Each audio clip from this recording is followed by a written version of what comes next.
சனீஸ்வரருக்கு விளக்கு போட்டுட்டு ஆஞ்சநேயரை வழிபாடு பண்ணிக்கிறதும், சிவன் ஸ்தலங்களில் போய் அதிகமாக நேரங்கள் செலவிடணும். நீங்கள் சிவன் ஸ்தலங்களில் போய் உட்கார சனியோடைய ஆதிக்கம் அப்படிங்கிறது கொஞ்சம் குறைய ஆரம்பிக்கும்.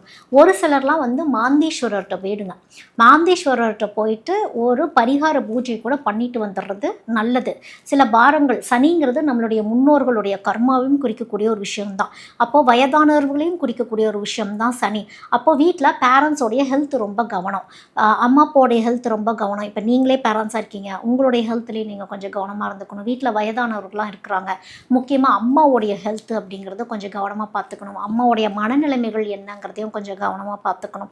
இப்படி கொஞ்சம் ஜாக்கிரதையாக கேர்லெஸ்னஸ்ஸாக இல்லாமல் இருந்துக்கிறது தான் புத்திசாலித்தனம் இந்த தடவை வந்து கடகத்துக்கு.